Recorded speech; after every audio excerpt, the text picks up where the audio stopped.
Here are 7 steps to curing histamine intolerance. Hi, I'm Dr. Chris Masterjohn of chrismasterjohnphd.com, and this is Chris Masterjohn Lite, where the name of the game is details, schmeetails, just tell me what works. And today we're going to tie together all the different approaches to histamine intolerance into one 7-step path. Now, histamine intolerance, once again, is diarrhea, headaches or migraines or other headaches, nasal congestion, asthma, wheezing, low blood pressure, heart palpitations, hives, itching, flushing in response to foods that contain histamine, which is especially fermented foods, aged and preserved foods, as well as a number of others. Now, in histamine intolerance, we can look at 7 ways to approach it. Way number 1. Endogenous diamine oxidase, or DAO, meaning support your own production of DAO, the enzyme in your gut that is supposed to clear all the histamine from your foods. That means making sure your copper, vitamin C, and vitamin B6 status is good. I have covered how to manage your copper, vitamin C, and B6 status in previous episodes, and I'll link to those in the description of this one. In addition, estrogen and pregnancy are important, so keep in mind that your DAO is naturally going to go up in pregnancy, and your DAO is naturally going to go down when estrogen peaks during your menstrual cycle, during ovulation, and in the few days before you start menstruating, if you are a menstruating woman.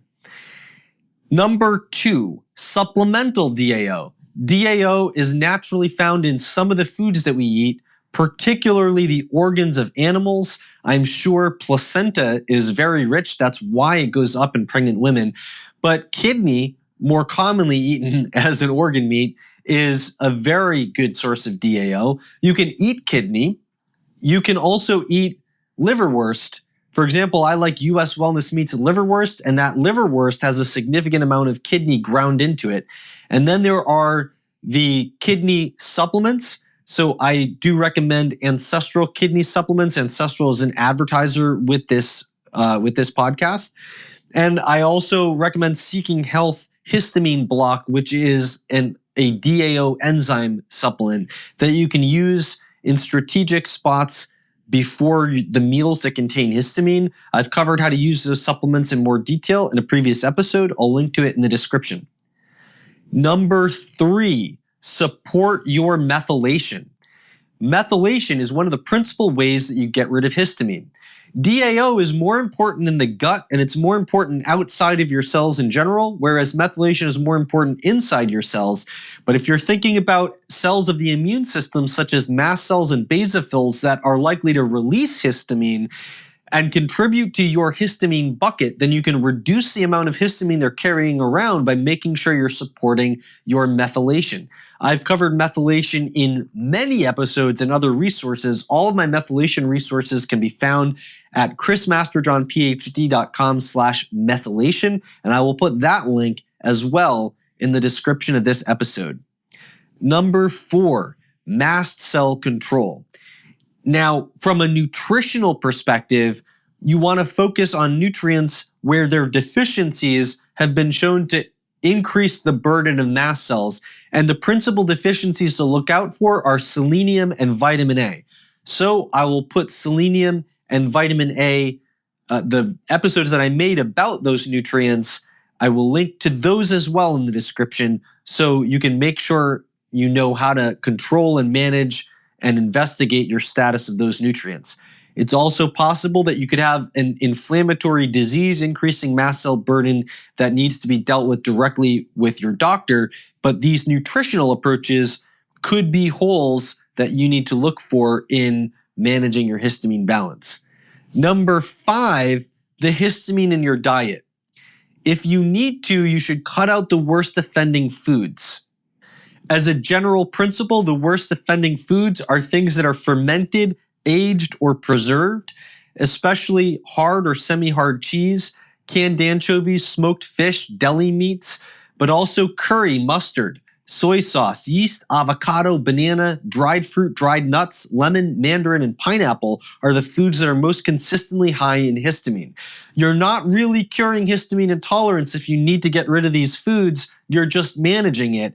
So the other steps that I'm listing out are ideally helping you to tolerate these foods, but to the extent that you need to take them out short term, those would be the foods to target in the process of getting over histamine intolerance to make sure that in the moment you feel good. If you need to cut out the foods, I would start kind of cold turkey, cutting out the worst offenders. I wouldn't get obsessive about many of the other foods that I didn't just list there, because there are many other where there's conflicting evidence about histamine. But once you get your symptoms down to something that is manageable or ideally to zero or close to zero, then you can start reintroducing foods and test where your boundaries are to see how well you tolerate those different foods.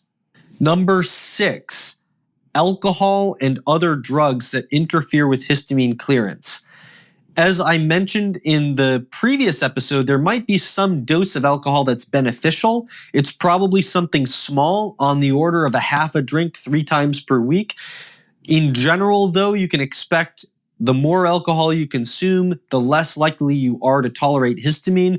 So either get rid of the alcohol or find whatever that sweet spot is that helps give you the best control of your symptoms. And then the many other drugs are too many to list in this episode. So I'll link to the episode where I covered the drugs. Go back to that episode if you're on any medications, see if any of the medications line up. And if they do, talk to your doctor about it and see whether there's a way you can get off them or transferred to another one that doesn't disrupt histamine metabolism.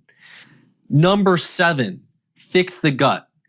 Gut problems could involve poor production of the DAO enzyme because your intestinal cells are damaged, an increased mast cell burden contributing to histamine there, or microbial dysbiosis, meaning the wrong mix of bacteria are leading to the overproduction or underdegradation of histamine in the gut. And healing from any of these problems could be central to fixing your tolerance of histamine. I think this topic is way too big to address in any comprehensive fashion here, but some of the things that could be important are focusing on foods that lead to healthy stool quality, focusing on foods that don't upset your GI tract, supplementation with gut healing supplements such as glutamine or collagen or bone broth, and in general, rest can all be super important. But again, if you have a serious problem with your gut, you may well need to work on a detailed protocol with an experienced healthcare practitioner.